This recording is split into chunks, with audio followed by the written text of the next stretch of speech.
Students, आप सबका स्वागत है आपके अपने यूट्यूब चैनल्स पे। और अपनी इम्पोर्टेंट क्वेश्चन सीरीज चल रही है, आप सभी ये बात जानते हैं। और उसमें जो अपना चैप्टर चल रहा है वो चल रहा है 7 इंटीग्रेशंस। ठीक है, तो उसी में अपना जो सेक्शन सी चल रहा है उसी पे हम आज आगे फिर बात करेंगे। और लास्ट वीडियो तक हमने सेक्शन सी के क्वेश्चन नंबर 4 तक कवर कर लिए थे। आज हम लेंगे क्वेश्चन नंबर 5 से। ठीक है, और जो क्वेश्चन नंबर 5 है उसी से मिलता जुलता हमने क्वेश्चन नंबर 4 किया था। मिलता जुलता का मतलब यह है कि पार्शियल फ्रैक्शंस रूल के ऊपर ही हमने क्वेश्चन 4 कवर किया था, और ये भी उसी बेसिस पे है। तो आपका जो 5 का क्वेश्चन है वो है 1/x+1 into x+2, question number 5। अब इस क्वेश्चन में हमें पार्शियल फ्रैक्शंस रूल लगाना है। कई स्टूडेंट ये सोच रहे हैं कि x+1 और x+2 को मैं मल्टीप्लाई कर दूं तो एक क्वाड्रिक इक्वेशन बन जाएगी, तो क्या मैं वो क्वाड्रिक वाला रूल अप्लाई नहीं कर सकता? तो आपको अगर ध्यान है तो हम क्वाड्रिक रूल तभी अप्लाई करते हैं जब जो आपके पास ये क्वाड्रिक इक्वेशन है उसके फैक्टर ना हो। यहां तो पहले से फैक्टर गिवन है, और जब आपके पास फैक्टर हो, जब भी कोई क्वाड्रिक इक्वेशन दे, अगर उसके फैक्टर पॉसिबल है तो फिर आप हमेशा पार्शियल फ्रैक्शन रूल ही लगाएं। उसी रूल से आपको क्वेश्चन सॉल्व करना है। तो इसे हमें किसमें चेंज करना पड़ेगा? पार्शियल फ्रैक्शन के अंदर आंशिक भिन्नों में वियोजित करना पड़ेगा। तो आपका फंक्शन ये है जिसका हमें इंटीग्रेशन करना है 1/x+1 इंटू x+2। दोनों फंक्शन आपके लीनियर हैं। दोनों के दोनों फंक्शन कैसे हैं? लीनियर हैं। तो आपको दो कांस्टेंट मानने हैं। एक कांस्टेंट हम ले लें a अपॉन किसी भी एक फैक्टर को आप यहां लिख दो, तो हमने लिख दिया x+1 को। b अपॉन इसके नीचे किसको लिख दें? x+2 को। और इसको हम क्या देते थे? Equation first. अब हमें बस किसकी वैल्यू निकालनी है? a एंड b की, इन दो कांस्टेंट की निकालनी है। लास्ट वीडियो में मैंने आपको ये सॉल्व करके दिखाया था, यहां पे एलसीएम लेके। चलो इसमें भी बढ़ा लेते हैं एक स्टेप। आपकी जो ये आरएचएस साइड है इसका जो एलसीएम आएगा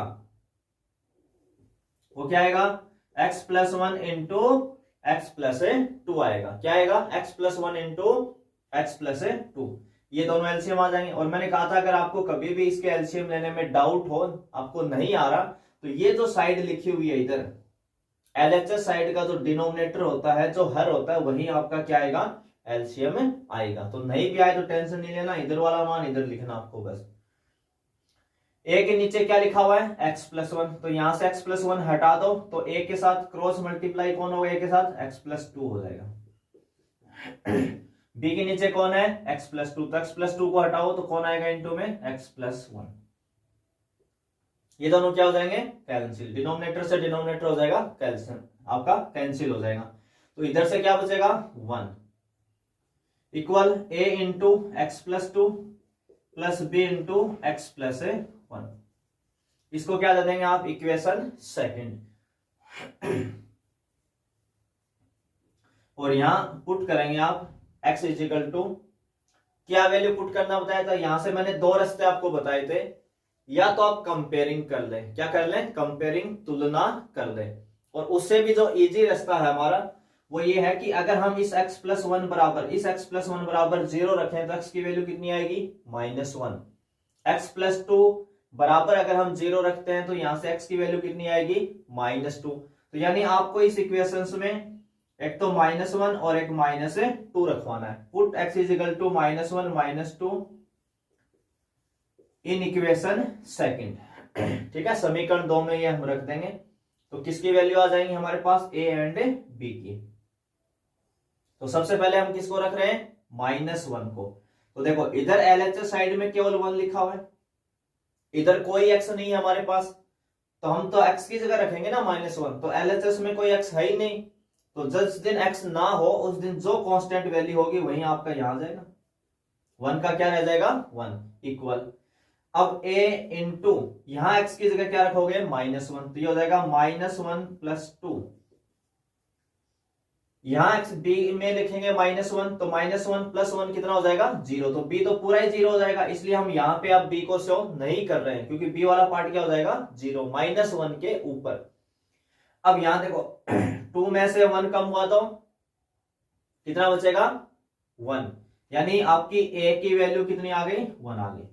2 में से 1 कम करेंगे तो कितना बचेगा 1, 1 को a से मल्टीप्लाई करेंगे तो a आएगा और इधर इक्वल 1 है तो a की वैल्यू आ गई 1। अब कितना रखेंगे -2, तो देखो इधर तो 1 ही है तो 1 का क्या आ जाएगा 1। यहां b में क्योंकि a में आप यहां -2 रखोगे तो -2 + 2 कितना हो जाएगा 0। यहां आप रखोगे -2 और +1, तो 1 में से आप जब 2 माइनस करोगे तो कितना बचेगा -1, -1 को b से मल्टीप्लाई करोगे तो -b = 1, यानी b कितना आ जाएगा -1 आ जाएगा। b की वैल्यू क्या आ जाएगी -1। तो हमारे पास a की वैल्यू आ गई एंड b की। ये मान आप कहां रख देंगे फ्रॉम इक्वेशन फर्स्ट में। a की वैल्यू यहां 1 रख देंगे, b की वैल्यू यहां -1 रख देंगे और इसका क्या कर देंगे इंटीग्रेशन। बोथ साइड क्या कर देंगे साथ साथ इंटीग्रेशन, यानी इसका भी इंटीग्रेशन, इसका भी इंटीग्रेशन और इसका भी इंटीग्रेशन कर देते हैं। देखो इस फंक्शन का करोगे तो कितना आ जाएगा इंटीग्रेशन 1/x + 1 × x + 2 × dx। इस पार्ट का होगा इंटीग्रेशन। इधर a की वैल्यू आप क्या तीनों लिखेंगे 1 इक्वल a वाला पार्ट में यहां नीचे लिख रहा हूं, a की जगह कितना लिखेंगे 1, तो 1/x + 1 बनाइए और इसका क्या करना आपको इंटीग्रेशन प्लस b की जगह कितना रखेंगे -1, तो यहां माइनस आ जाएगा, यहां कितना आ जाएगा -1/x + 2 × dx। b की जगह कितना रखा -1, तो ये प्लस क्या किस में चेंज हो जाएगा माइनस में चेंज हो जाएगा। देखो ये दोनों वैल्यू इसके इक्वल लिखी हुई है 1/x + 1 × dx -1/x + 2 × dx। ये कंटिन्यू, मैंने स्पेस की वजह से इसको इधर एडजस्ट कर दिया इक्वल। तो ये बात हम सबको पता है कि 1/x का जो इंटीग्रेशन होता है, 1/x का जो इंटीग्रेशन होता है वो कितना होता है log x।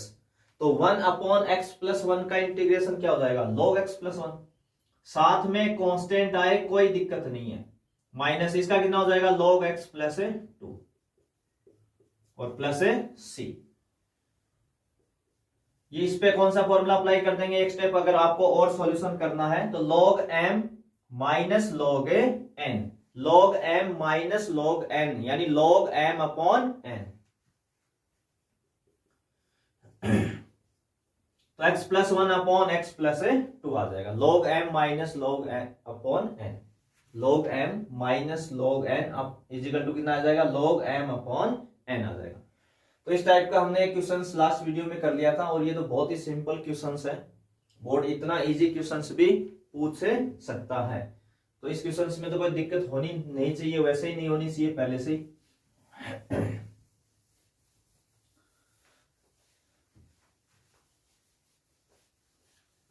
चलो तो इसी में हम लेते हैं अगला अपना next question.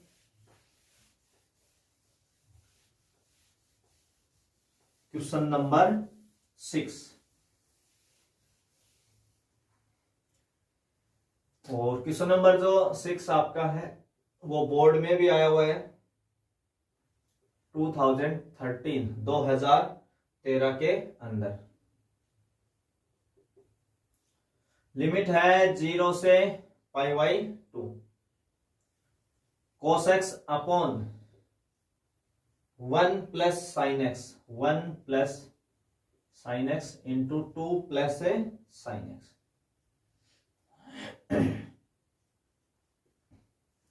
cos x upon 1 + sin x × 2 + sin x। अच्छा क्वेश्चन है और आप खुद देख सकते हैं इतना इजी क्वेश्चन भी बोर्ड पूछ लेता है। एक चीज आप और भी ध्यान रखेंगे, वैसे अगर हम इस क्वेश्चंस की बात करें तो ये पार्शियल फ्रैक्शंस रूल के ऊपर है। अभी आपको देखने में नहीं लग रहा कि वो रूल लगेगा इस पे, पर वही रूल लगेगा। बोर्ड ने क्या किया बस इस पे लिमिट अप्लाई करवा दी। क्वेश्चन था इनडेफिनेट इंटीग्रेशंस का, एनएससी समाकलन का।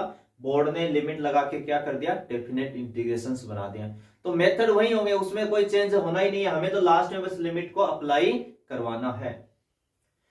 तो जो अपने पार्शियल फ्रैक्शंस रूल के क्वेश्चंस होते थे, जो अभी हमने 5 का किया था जस्ट अभी, तो उसमें आपने ध्यान दिया होगा यहाँ x+1, x+2, x+3 ऐसे कोई फंक्शंस, ऐसे कोई फैक्टर आते हैं नीचे। तो कई स्टूडेंट सोचेंगे इसमें यहाँ तो ऐसा कुछ है ही नहीं, यहाँ तो x की जगह sin x आ गया, x की जगह क्या आ गया, sin x आ गया। तो अगर x की जगह कोई नया फंक्शन आता है कभी भी, तो आप जरूर एक बार ये देखें कि उस फंक्शन का डिफरेंशिएशन क्या ऊपर आया हुआ है। क्या चेक करना आपको कि उस फंक्शन का डिफरेंशिएशन ऊपर है क्या। जैसे यहाँ sin x है और sin x का डिफरेंशिएशन कौन होता है, cos x होता है। अगर ऐसा मैच होता है, ऐसा आपको मिलता है, तो फिर आपको पहले सब्स्टिट्यूशंस मेथड अप्लाई करवाना है। कहने का मतलब आपको यहां पुट करना है sin x is equal to t. sin x is equal to क्या लिखेंगे, t। sin x का डिफरेंशिएशन होता है cos x, x का dx और t का dt। और मैंने कहा था कि अगर डेफिनेट इंटीग्रेशंस का क्वेश्चन है और आप सब्स्टिट्यूशंस मेथड लगा रहे हैं, तो लिमिट भी चेंज कर दें। जहां भी आप टी पुट करवाते हैं वहां पे लिमिट भी तुरंत चेंज कर लें। तो इस केस में 0 क्या है, आपकी लोअर लिमिट है, π/2 क्या आपकी अपर लिमिट है। तो लिमिट अभी हम चेंज कर देंगे, when x is equal to 0 then t is equal to. तो ये जो x की वैल्यू होती है यहाँ पे, जो लोअर लिमिट आपकी 0, इसको जो आपने फंक्शन t पुट किया था ना, जिसको आपने t बोला था, उस फंक्शन में x की जगह 0 रख दें। तो यहां आप साइन के आगे जब 0 लिखेंगे तो ये बन जाएगा sin 0। और sin 0 कितना होता है, 0। sin 0 कितना होता है, 0। तो t की वैल्यू कितनी आ गई, 0। दूसरी वैल्यू कितनी है आपकी, x is equal to π/2 upper limit, then t is equal to कितना आ जाएगा, 1। क्योंकि x की जगह आप कितना लिखोगे, π/2 90 डिग्री, और sin 90 डिग्री कितना होता है, 1 होता है। ठीक है, sin 90 डिग्री कितना होता है, 1। तो आपकी लिमिट चेंज हो गई अब 0 से 1, 0 से 1। cos x dx कितना हो जाएगा, dt है ना, वो तो इधर लिख देंगे dt। इसको आपने क्या कहा था, t, तो ये बन गया 1 प्लस टी, और ये हो गया 2 plus T. 1/1 plus T into 2 plus T. अब इस वैल्यू को देखो, ये t को अगर आप x पढ़ो एक बार, t को क्या पढ़ो, x, तो ये क्या बना x+1, ये क्या बना x+2। तो अभी जो लास्ट क्वेश्चन किया था आपका यही था, x+1 इंटू x+2, सेम यही क्वेश्चन था, बस वहां x था और यहाँ क्या आ गया, t। उस पे कोई लिमिट नहीं थी, इसके ऊपर लिमिट आ गई, बस इतना ही चेंज है थोड़ा सा। तो इस फंक्शन को किसमें चेंज करेंगे, आप पार्शियल फ्रैक्शन में चेंज करेंगे। तो चेंज करेंगे तो क्या लिखेंगे, 1/1 प्लस टी को, 1 प्लस टी को मैं जानबूझ के क्या लिख रहा हूं, t+1, एक ही बात है भैया, 1 प्लस टी बोले, t+1 बोले। ऐसे इसको क्या लिख रहा हूं, t+2। तो a अपॉन कोई भी एक factor t+1 plus b upon t+2। इसको हमने क्या दी थी, इक्वेशन फर्स्ट, पहले अभी कर लिया, तो थोड़ा सा जल्दी कर लेंगे इस क्वेश्चन को, क्यों अभी हमने इसको सॉल्व किया है बिल्कुल सेम।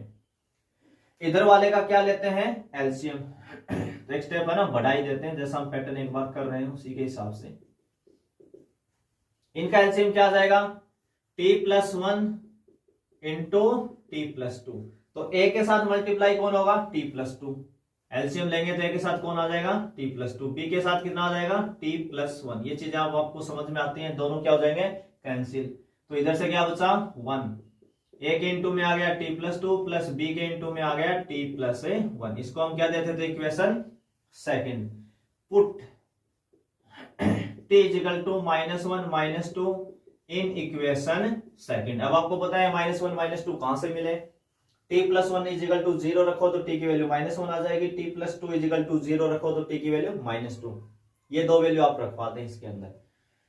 तो रखवाएंगे तो इधर तो देखो 1 है तो 1 ही रहना है, क्योंकि इसमें तो कहीं t है ही नहीं, हम रखवा ही नहीं पाएंगे। a इंटू यहां आप रखवाएंगे तो -1 + 2, तो a की वैल्यू कितनी आ जाएगी, फिर से वही 1, लास्ट क्वेश्चन में भी 1 आई थी। फिर आप -2 रखेंगे, ये तो 1 का 1 ही रहेगा, तो b इंटू -2 + 1 यानी -b इजिकल टू 1, तो b इजिकल टू कितना आ जाएगा, 1 आ जाएगा। p इक्वल टू कितना आ गया 1।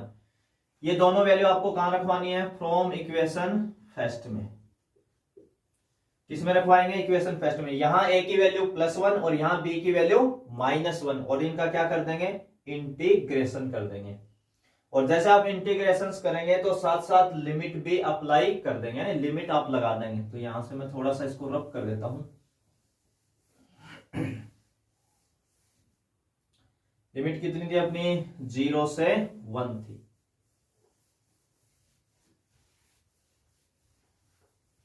देखो इक्वेशन फर्स्ट, ये आपकी इक्वेशन फर्स्ट है। लिमिट थी 0 से 1, 1/t+1 into t+2 into dt equal, पहले यहां किसका मान रखेंगे, a का। तो a कितना आया 1, तो ये हो गया 1/t+1।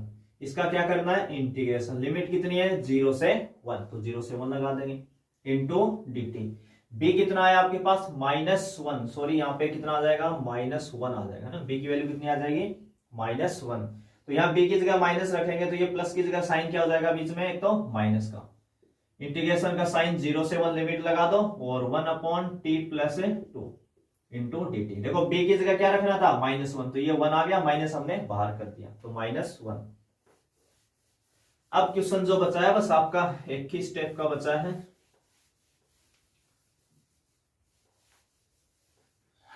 अब इंटीग्रेशन करना आपको बस।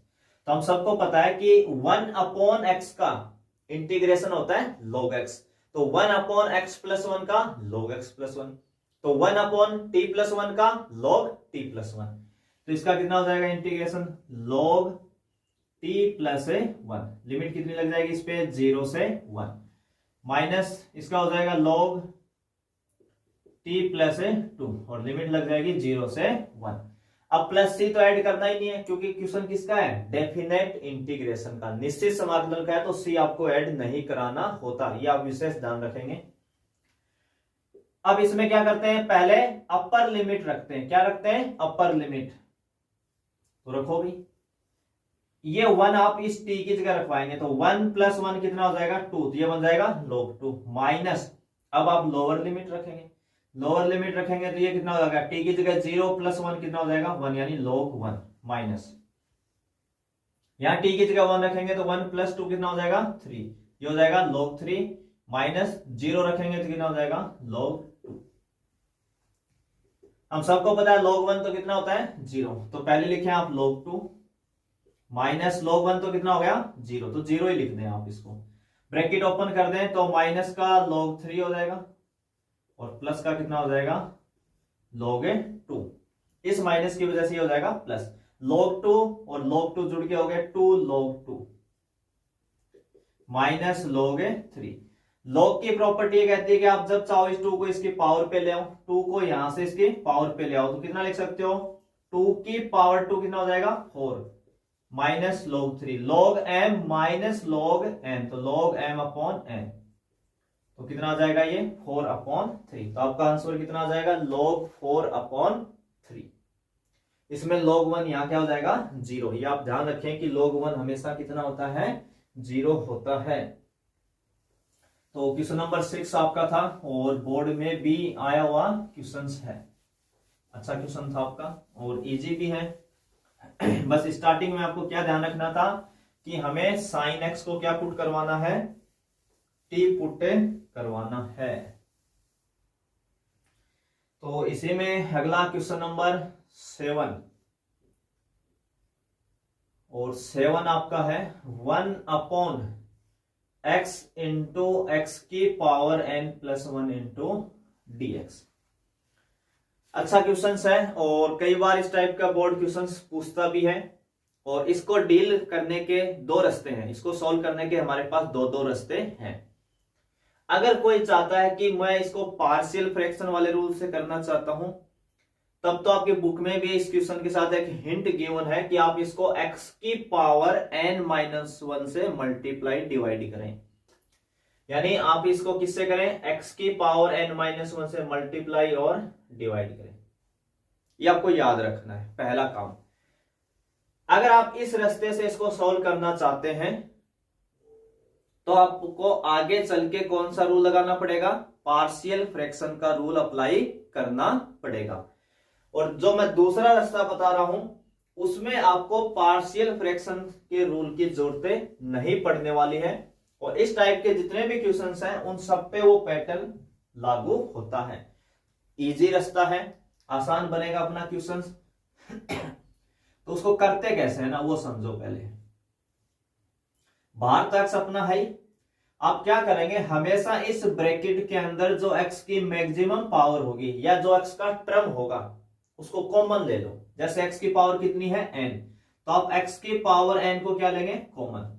कॉमन लेंगे तो x की पावर n से x की पावर n कॉमन लेंगे तो कितना बचेगा 1, प्लस इस 1 के पास तो है ही नहीं कुछ, तो आप क्या करेंगे डिवाइड। जिसके पास कॉमन नहीं है उसमें हम हमेशा क्या कर देते हैं, डिवाइड कर देते हैं, क्योंकि बाहर मल्टीप्लाई में कॉमन ले रहे हैं तो अंदर डिवाइड करें ताकि बैलेंस बना रहे। अब आपको बस क्या करना है, इस x की पावर कितनी है यहाँ 1, शो नहीं है भाई, आपको खुद को ही पता है, तो सबको ही पता है कि x की पावर कितनी है 1 और यहाँ कितनी है n, तो दोनों के बेस इक्वल है तो पावर ऐड हो जाएगी, तो x की पावर कितनी होगी n प्लस 1 प्लस इस x की पावर n को ऊपर लेके जाएंगे आप न्यूमरेटर में, तो कितनी हो जाएगी x की power minus n into dx। तो आपको करना क्या था, सबसे पहले आपको क्या करना है, इस ब्रैकेट से x की मैक्सिमम पावर को कॉमन लेना है, बस इनके बेस इक्वल है तो पावर ऐड हो गई, यहां पे ऊपर लेके जाएंगे तो x की पावर कितनी होगी माइनस n। अगली स्टेप क्या होगी, इस ब्रैकेट के अंदर जो वैल्यू बनेगी, इस ब्रैकेट में जो भी मान आपका आएगा, जो वैल्यू आपकी आएगी उसको टी पुट करवा देना बस आप। 1 प्लस एक्स की पावर माइनस एन को क्या पुट करवा देंगे, टी पुट करवा देंगे, तो 1 का डिफरेंशिएशन कितना हो गया 0, प्लस x की पावर माइनस एन का, तो हमें पता है डिफरेंशिएशन में पावर इनटू में आती है, तो माइनस एन इंटू में आ जाएगा। x की पावर माइनस एन माइनस 1, हम सबको पता है डिफरेंशिएशन में पावर जो है वो डिक्रीज होती है, यानी एक कम होती है। डिफरेंशिएशन खत्म है ना, जीरो को तो जरूरत ही नहीं है, मैं हटा ही देता हूं, जीरो को फालतू में लगा दिया इधर। dx और t का कितना हो गया dt। अब देखो यहाँ पे dx अपॉन x की पावर n प्लस 1 लिखा हुआ है, कई सोचेंगे सर यहाँ तो है ही नहीं। देखो x की पावर कितनी है माइनस एन माइनस 1, जब ये नीचे आएगी dx के, dx अपॉन आपको नीचे लेके आएंगे तो x की पावर कितनी हो जाएगी n plus 1 is equal to dt upon minus n, dt upon minus एन, यानी ये माइनस एन हम उधर डिवाइड कर देंगे RHS में dt के नीचे, क्योंकि माइनस एन इधर हमें कहीं नहीं चाहिए, है ही नहीं हमारे पास, तो जो कांस्टेंट आता है वो हमेशा हम किधर भेजते हैं dt की तरफ। अब ये सब वैल्यू आप इसके अंदर रखवा दो, तो देखो इस फंक्शन को आपने, इस वाले फंक्शन को आपने क्या नाम दिया था t, तो ये बना 1 अपॉन टी, मैं लिख देता हूं 1 upon t, dx upon x की power n plus 1, dx upon x की power n plus 1 is equal to कितना है माइनस dt अपॉन n, तो dt को हम रख लेते हैं अंदर और माइनस 1 अपॉन n को लिख लेते हैं बाहर, हो गया आपका माइनस dt अपॉन n। अब ये बना dt अपॉन टी, जैसे dx अपॉन x होता है तो सभी जानते हैं dx अपॉन x का कितना होता है log x, तो dt अपॉन टी का कितना हो जाएगा log t। और t आपने किसको कहा था, t आपने कहा था 1 प्लस x की power minus n plus c। तो देखा आपको कोई पार्शियल फ्रैक्शन रूल की जरूरत नहीं पड़ी इस मेथड से, और आप जो मैंने पहले वाला मेथड बताया था जो बुक में आपका हिंट गिवन है, अगर उससे आप करना चाहेंगे तो फिर आपको पार्शियल फ्रैक्शंस का रूल अप्लाई करना पड़ेगा। यहां पे आके बस एक या दो स्टेप आप थोड़ा सा एक्स्ट्रा सोल्व कर देना इसको, ताकि आपका आंसर मैच हो जाए।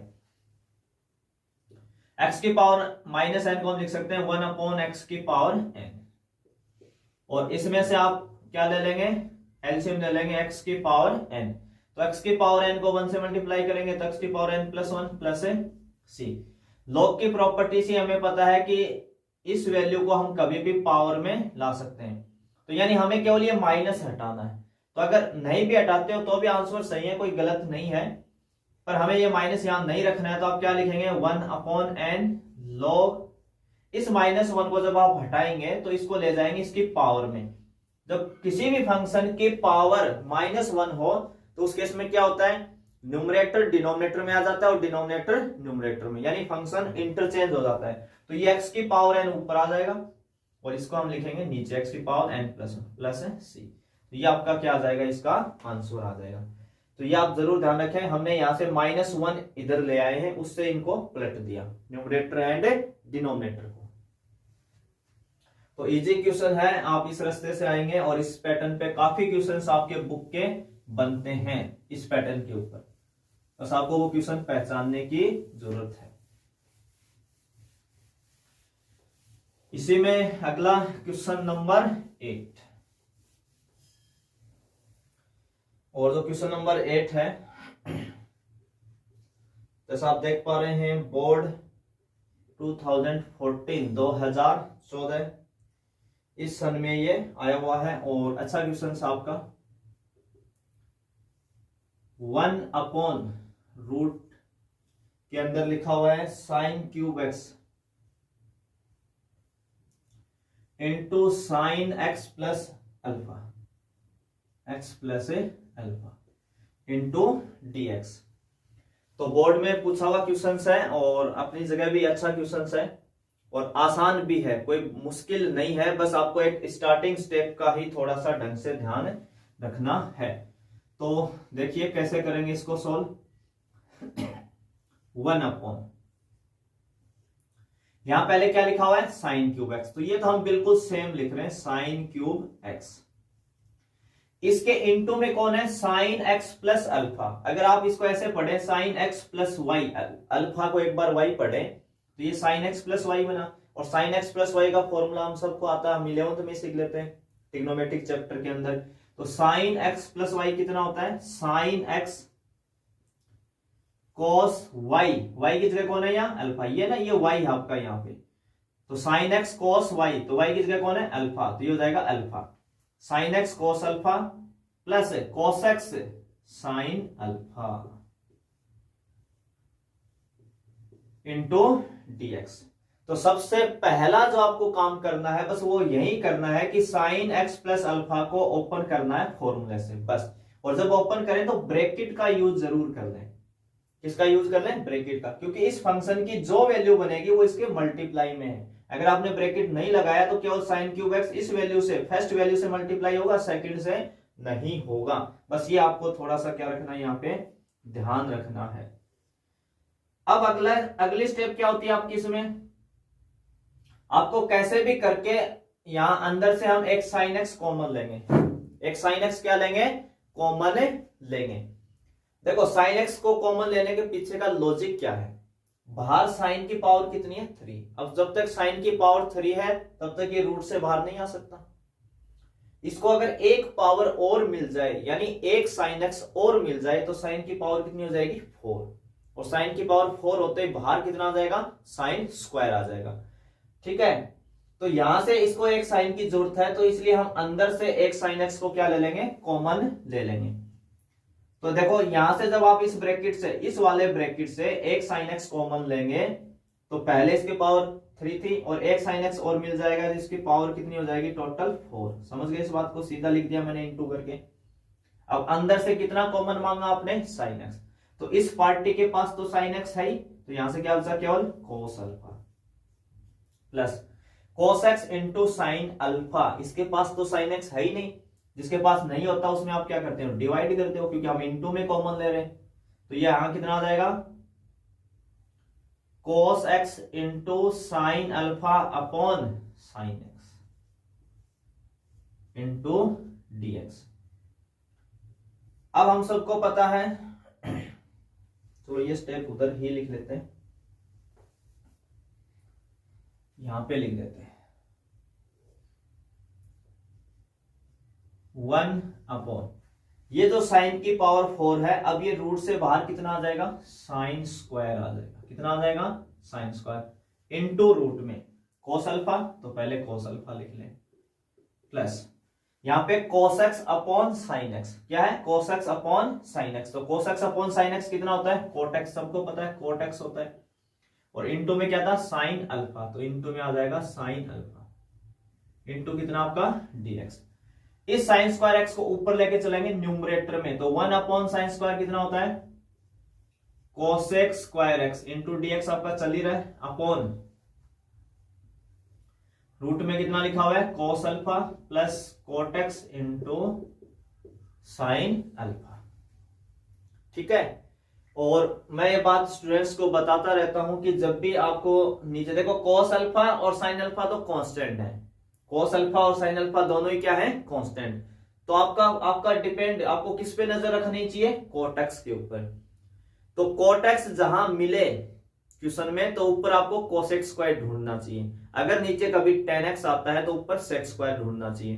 तो आज के दिन क्या है, cot x, तो ऊपर क्या ढूंढना चाहिए, cos x स्क्वायर। तो cos x स्क्वायर दिया हुआ है। सर ये ढूंढने से क्या मतलब है, क्योंकि आप कभी भी cot x को t पुट करवाएंगे तो उसका जो डिफरेंशिएशन होता है वो कितना होता है, minus cos x square x। cot x का डिफरेंशिएशन कितना होता है, माइनस cos x स्क्वायर, यानी आएगा तो cos x स्क्वायर ही। इसीलिए हम ये चीजें पहले से इनको सेट करते हैं कि नीचे tan बन रहा है तो ऊपर sec स्क्वायर बन जाए, नीचे cot है तो ऊपर cos x स्क्वायर। इसीलिए हमने एक अंदर साइन कॉमन लिया, फिर उसको साइन स्क्वायर बाहर निकाला, फिर ऊपर cos x स्क्वायर में लेके गए। तो यहाँ पे अब आपको क्या करवाना है, पुट सब्स्टिट्यूशन मेथड लगाना है। और जब भी क्वेश्चन न्यूमरेटर अपॉन डिनोमिनेटर हो और डिनोमिनेटर में रूट आ जाए तो रूट के अंदर वाले फंक्शन को ही हम पुट करवाते हैं। तो पुट किसको करोगे आप, cos alpha plus cot x into sine alpha is equal to t, इसको पुट करेंगे। cos अल्फा क्या है, कांस्टेंट, तो डिफरेंशिएशन हो जाएगा 0। यहां साइन अल्फा और cot x है तो एक कांस्टेंट है एक वेरिएबल है, और एक कांस्टेंट और एक वेरिएबल का केस हो तो हम कांस्टेंट को रखते हैं सेम, यानी साइन अल्फा को रखा सेम। तो cot x का डिफरेंशिएशन कितना होता है, minus cos x square x। और जैसे ही डिफरेंशिएशन आपका खत्म हो जाए इनटू dx, और t की जगह कितना लिखें, dt। तो यहां कितना है, cos x स्क्वायर x है और dx है, यानी माइनस नहीं है और एक साइन अल्फा नहीं है, तो हम दोनों को हटा देंगे यहां से। तो cos x square x into dx बराबर कितना आ जाएगा, dt अपॉन माइनस का साइन अल्फा, यानी इनको उधर RHS की साइड में ट्रांसफर कर देंगे। अब ये सभी वैल्यूज फंक्शन के अंदर रखवा दो। तो फंक्शन में आप जब रखवाएंगे तो cos x square x dx, इसकी जगह कितना लिखना है, dt upon minus sign alpha. और हम सबको पता है कि ये जो साइन अल्फा है ये तो कांस्टेंट है, और कांस्टेंट का काम कहां होता है, बाहर, इंटीग्रेशन के बाहर होता है। तो 1 अपॉन साइन अल्फा तो आ जाएगा पहले से ही बाहर, यहां कितना आ जाएगा, dt। तो देखो dt upon minus sine alpha हमने लिख दिया, किसकी जगह, cos x square x into dx की जगह। इस वाले फंक्शन को आपने क्या बोला था, t, तो ये हो गया रूट t, ये कितना हो जाएगा, रूट टी। इसको पढ़े हम dx upon root x. dx upon root x का डायरेक्ट इंटीग्रेशन का फॉर्मूला होता है, डायरेक्ट इंटीग्रेशन का फॉर्मूला होता है 2 इंटू रूट एक्स, यानी 2 इंटू रूट टी। तो माइनस 2 अपॉन साइन अल्फा, इस टी की वैल्यू आप यहां पे रख दें, cos alpha plus cot x into sine alpha plus C. तो एक तरीके से आपका ये आंसर भी ठीक है, यहां तक भी अगर आप सॉल्व करते हैं तो आपका आंसर आ चुका है। अगर आपको और थोड़ा सा बुक के हिसाब से अगर इसको और मैच करवाना है, जहां तक मुझे आइडिया है बुक के आंसर को अगर आपको मैच करवाना है तो 1-2 स्टेप आप थोड़ा सा और सॉल्व कर सकते हैं। अब सॉल्व में बस क्या करना है, माइनस 2 अपॉन साइन अल्फा तो चल ही रहा आपका, इंटू रूट। इस रूट में जैसे हमने इसको बनाया था ना, वापस उसको पहले वाली फॉर्म में लेके चलना है। तो cot x को हम क्या लिख सकते हैं, cos अल्फा। देखो ये पहले cos अल्फा तो हमने सेम लिख दिया, फिर प्लस है तो प्लस, यहां पे जो ये cot x लिखा हुआ है इस cot x की जगह हम क्या लिख सकते हैं, cos x upon sine x। पीछे से ऐसे ही किया था, इनटू में कौन है, साइन अल्फा, और प्लस है c। जैसे आप cot x को cos x upon sine alpha लिखेंगे, अगली स्टेप में आपका काम है कि साइन x को क्या ले लें, एलसीएम। साइन x एलसीएम आएगा तो किससे गुणा होगा, cos अल्फा। तो sine x into cos alpha plus cos x into sine alpha plus c। तो minus 2 upon sine alpha into में चल ही रहा आपका। अब ये जो फॉर्मूला है इसी को तो हमने लिखा था पिक्चर स्टार्टिंग में, इसी चीज को हमने क्या लिखा था, sine x plus alpha upon sine x। अगर आपको ध्यान हो तो साइन एक्स प्लस अल्फा को जब हमने ओपन किया था तो वहां क्या लिखा था, पहले ही स्टेप पे sine x cos alpha plus cos x sine alpha, तो इसको वापस किस में लिख दिया, साइन एक्स प्लस अल्फा में। तो आंसर थोड़ा सा इस हिसाब से मैच करवा देते हैं, आप यहां तक भी लिखते हो तो भी कोई दिक्कतें नहीं है, चल जाता है एक दो स्टेप। ठीक है, तो यहां तक करें तो बहुत अच्छी बात है, लास्ट तक नहीं कर पाते तो यहां तक जरूर कवर कर दें इसको। तो ये था आपका question number 8। Next question, question number 9।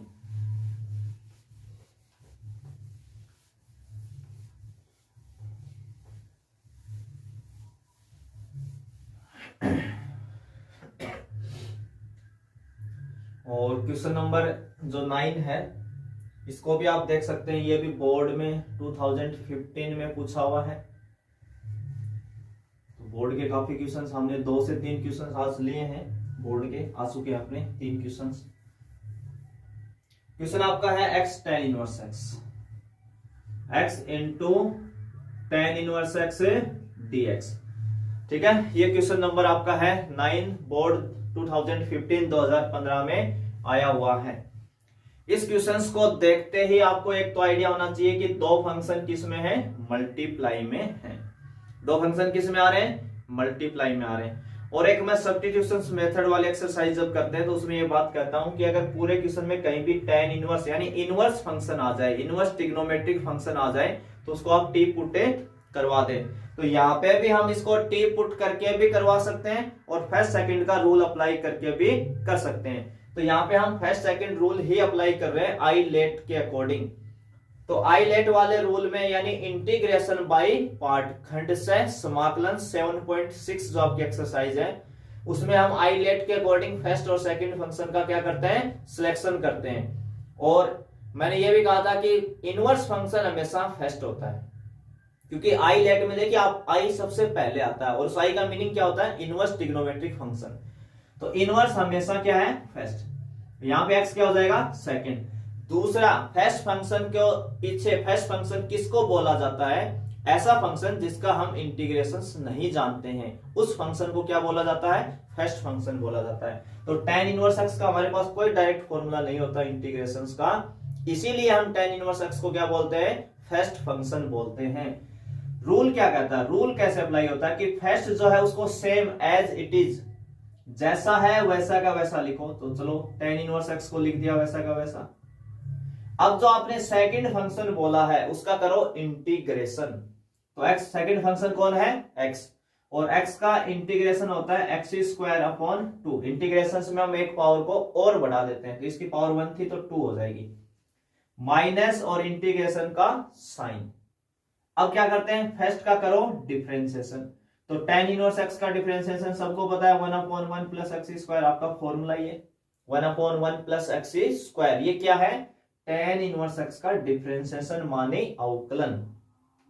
और सेकंड का क्या करना है, इंटीग्रेशन। तो वही आएगा x² 2 इंटू dx। तो अब देखो कितना बन गया ये x² 2 into tan inverse x। ये तो सिंपल मल्टीप्लाई करके लिखा है, माइनस ये 2 बाहर आ जाएगा तो 1/2, ऊपर क्या बचा x² 1 plus x² into dx। और पीछे भी एक क्वेश्चन में मैंने ये बात बताई थी कि अगर कोई क्वेश्चन न्यूमरेटर अपॉन डिनोमिनेटर में है और x का फंक्शन ही चल रहा है तो आप पावर्स को जरूर चेक करें। किसको चेक करें, पावर्स को। तो ऊपर x की पावर 2 है, नीचे भी 2 है। तो मैंने ये भी कहा था कि जब न्यूमरेटर और डिनोमिनेटर यानी अंश और हर की पावर इक्वल होंगी या न्यूमरेटर की ज्यादा होगी, ऊपर वाले फंक्शन की पावर ज्यादा होगी, उस केस में आपको हमेशा डिवाइड मेथड यूज करना है। और यह भी कहा था कि हम जहां तक कोशिश होगी हम डिवाइड से बचेंगे। बचने के होते हैं 3 रास्ते, या तो आप फैक्टर करो, ठीक है ना, या कोई आपका फॉर्मूला अप्लाई हो जाए, या चीजों को सेपरेट करो। तो यहां पे सेपरेट भी नहीं होगा। और लास्ट जो ऑप्शन था, जैसा डिनोमिनेटर है वैसा न्यूमरेटर बनाओ। तो देखो नीचे क्या लिखा हुआ है 1 प्लस x²। तो इसमें अगर मैं 1 ऐड कर दूं ना, ये स्टेप आप नीचे लिखें, इसके बाद है ना, चलो मैं लिख देता हूं नीचे x² 2 into tan inverse x minus 1/2। इस x² में हम 1 को ऐड करेंगे और 1 को सब्ट्रैक्ट करेंगे। एक जोड़ देंगे और एक घटा देंगे, जैसा डिनोमिनेटर वैसा न्यूमरेटर। तो 1 को ऐड किया, 1 को सब्ट्रैक्ट किया, बैलेंस हो गया। जैसे आप ये स्टेप करते हैं तो ये भी बताया था कि अगली स्टेप में जब भी आप 1 को ऐड सब्ट्रैक्ट करते हैं तो अगली स्टेप में हमारा टारगेट होता है सेपरेट करना। अब सेपरेट हो गया क्योंकि टर्म एक से ज्यादा है। जब हम सेपरेट करेंगे तो 1 प्लस एक्स स्क्वायर में 1 प्लस एक्स स्क्वायर का डिवाइड करेंगे, है ना, इतना तो फंक्शन क्या रखेंगे सेम, और ये जो बच गया -1 इसमें अलग डिवाइड कर देंगे। यानी जितना फंक्शन डिनोमिनेटर में लिखा हुआ है उतना ऊपर से एक साथ ले, उसका फायदा क्या होगा कि कम से कम एक पार्टी तो कैंसिल हो जाएगी आपकी, एक पार्टी क्या हो जाएगी कैंसिल। तो बस आगे क्वेश्चन आपका लगभग कवर हो चुका है। X square upon 2 into tan inverse x -1/2। सबसे पहले देखो 1 प्लस एक्स स्क्वायर से 1 प्लस एक्स स्क्वायर कैंसिल हो गया, तो यहां कितना बचा 1, और इनटू में कितना है dx, तो बचा 1 डॉट dx, और dx का इंटीग्रेशन कितना होता है x, माइनस यहां कितना बनाइए dx upon 1 plus x square, dx upon 1 plus x square का डायरेक्ट फॉर्मूला होता है tan इनवर्स x, और प्लस c। तो ये आपका क्या आ जाएगा इसका आंसर। बस इसको आप 1/2 से क्या कर सकते हो और मल्टीप्लाई और करके दिखा सकते हो। तो आसान क्वेश्चन है आपका। इस टाइप से 2-3 क्वेश्चंस हैं आपके बुक में। x tan इनवर्स x पूछ सकता है आपसे, x sin इनवर्स x पूछ सकता है, x cos इनवर्स x से पूछ सकता है। तो सभी का पैटर्न ऐसे ही है कि आप आईलेट का रूल लगाएं फर्स्ट और सेकंड, और इनवर्स फंक्शन हमेशा क्या होता है फर्स्ट फंक्शन सिलेक्ट किया जाता है। ठीक है, तो आपको यहां तक क्वेश्चन समझ में आ गए होंगे। अपना चल रहा है सेक्शन सी, जिसमें हमने कितने क्वेश्चंस कवर कर लिए हैं 9 क्वेश्चंस कवर कर लिए हैं, और जो अपना नेक्स्ट वीडियो होगा उसमें हम सेक्शन सी को कंप्लीट कवर कर लेंगे। जो भी इससे अगला नेक्स्ट वीडियो आएगा उसमें हम सेक्शन सी को क्या करेंगे कंप्लीट कवर करेंगे, और उसके बाद में हम अपना सेक्शन डी स्टार्ट करेंगे, जो 4 मार्क्स के क्वेश्चंस आपको बोर्ड में मिलने वाले हैं। आज वीडियो को यहीं पे हम रोकते हैं, नेक्स्ट वीडियो में फिर से मिलते हैं।